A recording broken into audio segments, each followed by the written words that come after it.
Hello students, today we will learn motion under gravity. Till now we've been learning motion in the horizontal plane where like a car is moving on a road, a person is walking, so what is the distance, displacement, speed, velocity, acceleration and all we learn.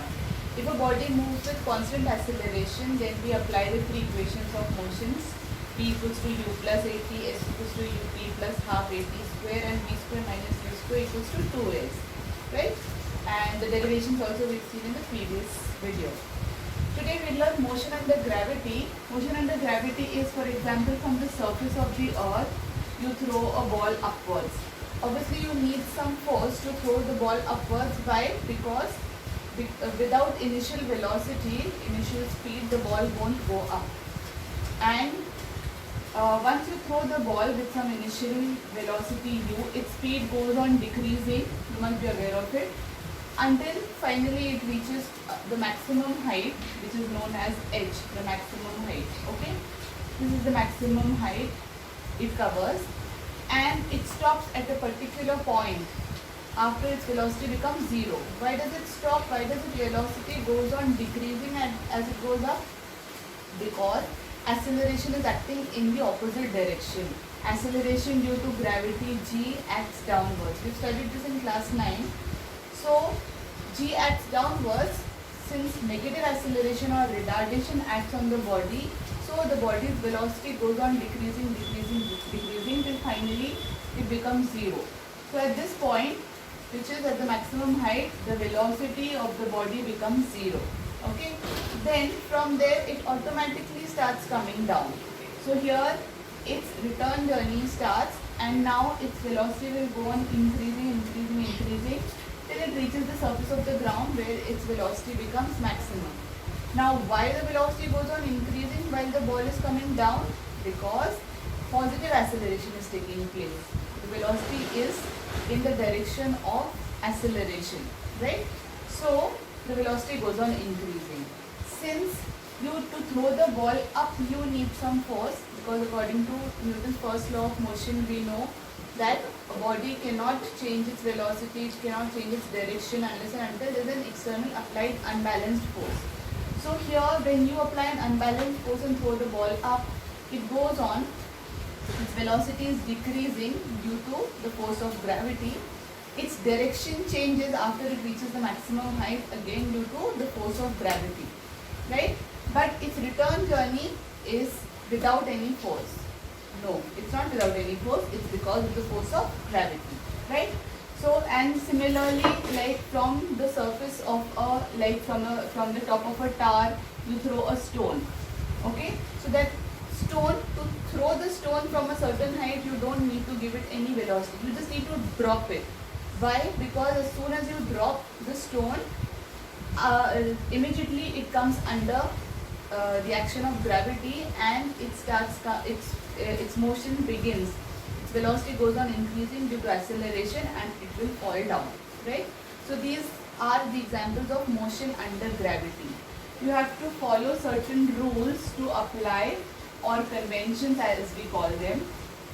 The conventions are, in different books you will find different conventions, in different coachings they give you different conventions, but I'll give you one which will be applicable everywhere. Like if this is the surface of the earth, then whatever is in the positive y direction or going upwards, okay, if like displacement is upwards, it will be taken as positive. This will be easy for you to remember, in the positive y direction. So displacement is positive, velocity is positive. When a body is moving upwards, g, acceleration is acting downwards. Acceleration always acts downwards, acceleration due to gravity. So that is always taken as minus g. So a will be equals to minus g. Okay. Displacement s will be taken as the height h. So in our equations of motions, we will replace s with h, a with g. Okay. U will be initial velocity, v will be final velocity. If the body comes down towards the surface of the earth, then that displacement s will be taken as negative, because it is in the negative y direction. Velocity will be negative and acceleration will be negative, that is minus g. Okay. G will always be negative because G always acts downwards. Now, since near the surface of the earth, few kilometers near the surface of the earth, the acceleration due to gravity is taken to be constant. The value of G is 9.8 meter per second square. In some questions, they will ask you to take G as 10 meter per second square also. That's perfectly fine. Since acceleration is constant near the surface of the earth, that is why we can apply the three equations of motions which we apply for constant acceleration. Which are those? V is equals to U plus AP, S is equals to UT plus half AT square, V square minus U square equals to 2AS. What will be the variation? V will be V, final velocity, U will be U, A will be G, and S will be H, right? Displacement will be height and acceleration will be acceleration due to gravity. Now, let's take an example, like for example, the question is, a body is thrown up, let's take a ball is thrown up with velocity U, initial velocity U. Find the first one, time taken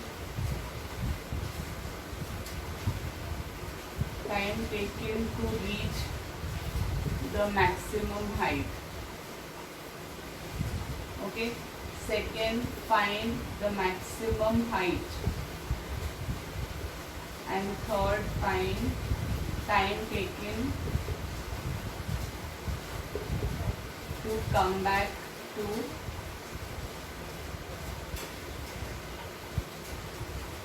original point.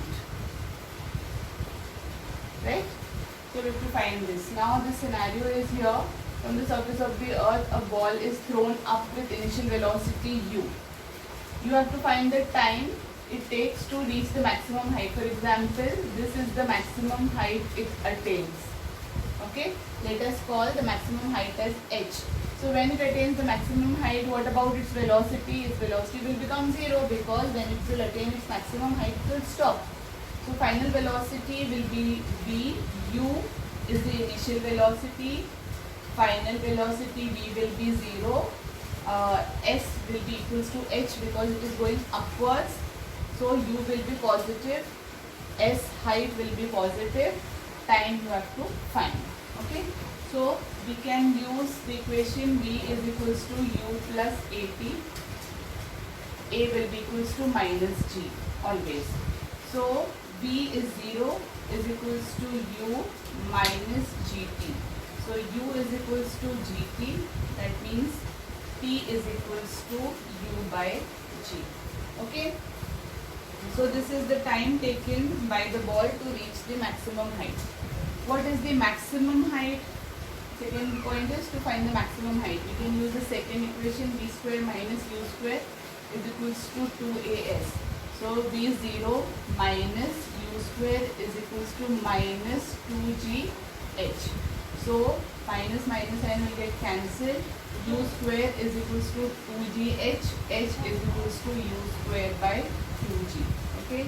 This is the maximum height. H max you can write is u square by 2g. Right. What is the time taken to come back to the original point? What is the original point here? The surface of the earth. If the ball was thrown from here, the time taken by it to come to the original position is the journey upwards and the journey downwards. Always remember, whatever is the time taken for maximum height h, if it covers maximum height in one direction, then it will take the same time to cover that same displacement downwards. Okay.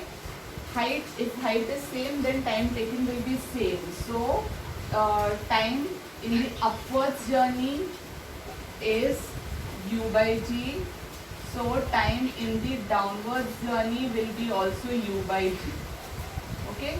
So you can write time taken to come to the original position is 2u by g.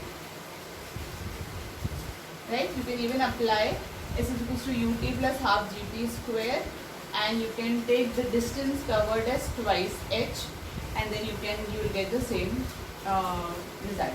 Okay, let's take another image. The next question is, a stone is dropped from a tower of height 20 meter.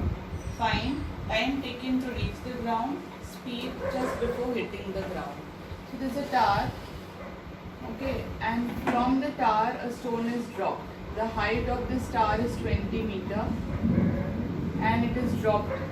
So what will be the initial velocity? Initial velocity u will be 0, right?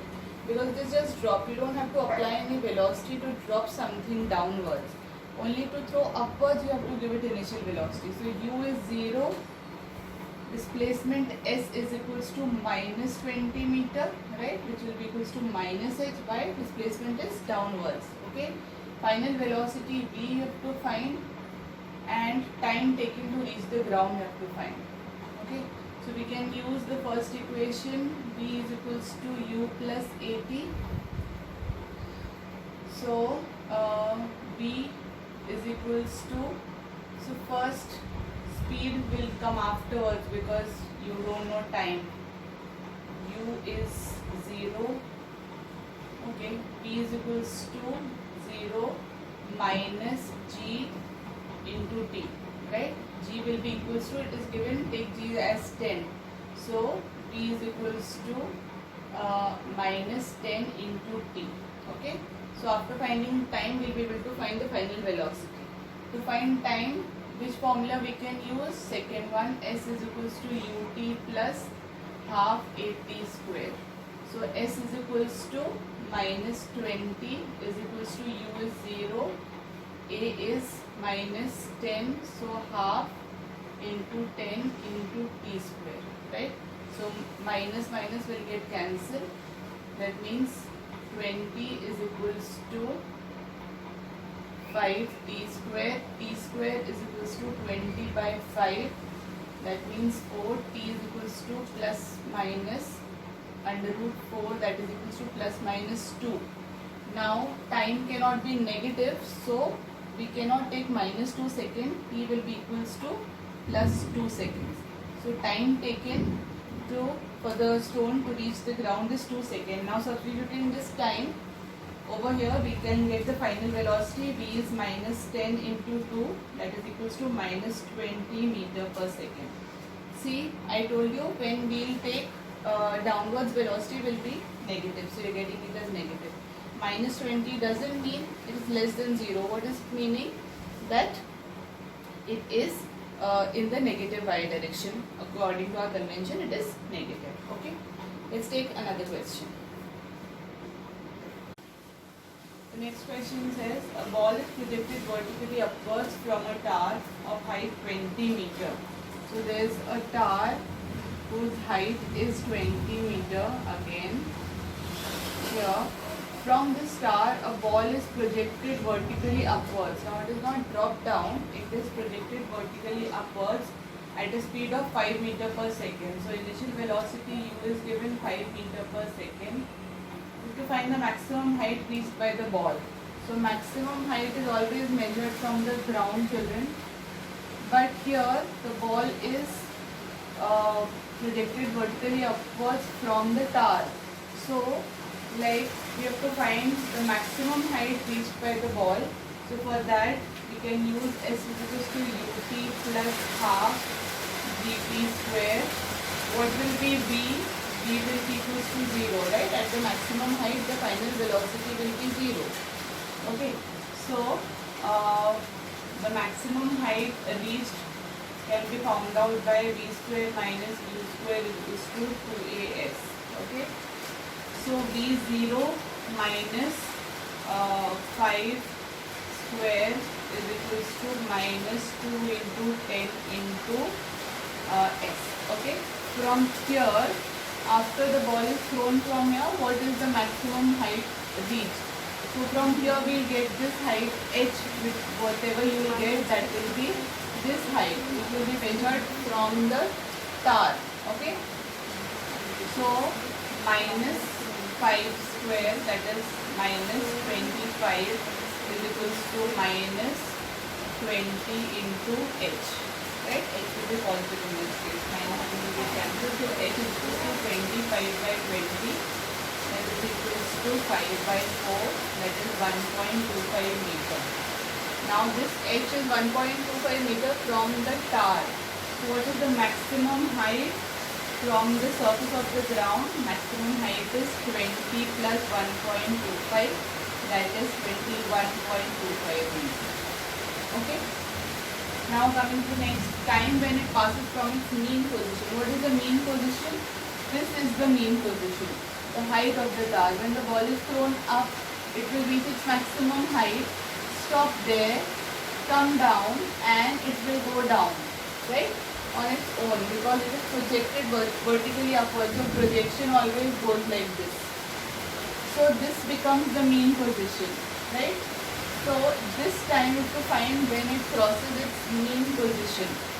Now see, two methods can be applied over here to find the mean position. First one is you find the time taken by the ball to reach this height from the tar, and the same will be the time for it to come back to the tar. Okay, so if you know this time, multiply by 2, you will get the time when it passes the mean position. So let's find. We can use b is equals to u plus 80. b is 0 is equals to minus 5 minus 10 into t. Okay, b is equals to plus 80. Okay, so minus 10t is equals to 5. T is equals to 5 by 2, that is equals to 5 by 10, sorry. 5 by 10, that is 1 by 2 or 0.5 seconds. So time taken by the ball to reach this height is 0.5 seconds, and for it to come down will also be 0.5 seconds. So the total time will be equals to t plus t, that is equals to 0.5 plus 0.5, that will be equals to 1 second. Okay, so when it will pass its mean position at 1 second. Okay, now the next method is see, when the ball passes its mean position, if the ball starts from here, it goes up and it comes down here. What will be the displacement of the ball? The displacement of the ball will be 0 because it started from here, came back over here. Displacement at this point will be 0, so it will continue its journey towards the surface of the earth. But when we are talking about the mean position, when the ball goes up, comes back, at that point the displacement S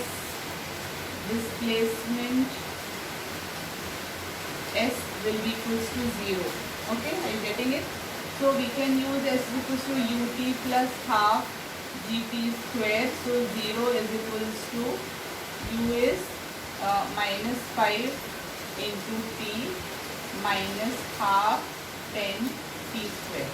Okay, so 0 is equals to minus 5t minus 5t square. Okay, so we can write 0 is equals to minus 5t common 1 minus t. Okay, so either 5t is equals to 0 or 1 minus t is equals to 0.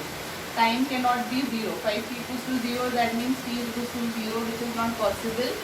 1 minus t is equals to 0, that means 1 is equals to t, or t is equals to 1 second. So we are getting the same answer. T is equals to 1 second, t is equals to 1 second. Okay, these are the two methods. Yes, so a ball is thrown upwards at a speed of 28 meter per second. Find the speed of the ball 1 second before reaching the maximum height. So now a ball is thrown with a speed of u is given as 28 meter per second. Okay, find the speed of the ball 1 second before reaching the maximum height. So it is thrown with some velocity, it will reach some maximum height. We know when it will reach its maximum height, its final velocity v will be 0. But that velocity we don't have to find. Which velocity we have to find? Speed of the ball 1 second before reaching the maximum height. So if it takes time t to reach the maximum height, then t minus 1 second, if it is somewhere over here, at this point the velocity is asked. I get the question? So what can we do for that? First we can find t minus 1. Okay, first let's find t. So we have b is equals to u plus at. So 0 is equals to, this is for the maximum height. Okay, b is equals to 28 minus 10 into t. Okay, so 28 is equals to 10t. t is equals to 28 by 10, that is equals to 2.8 seconds. So 2.8 seconds is this time to reach the maximum height where its final velocity v becomes 0. What will be t minus 1? That will be 2.8 minus 1, that will be 1.8 seconds. Okay, so when the time is 1.8 seconds, the ball reaches somewhere over here. For that we have to find the final velocity v. Okay, now final velocity v, we can find v is equals to u plus at. So v is equals to 28 minus 10 into 1.8. So v is equals to 28 minus 18.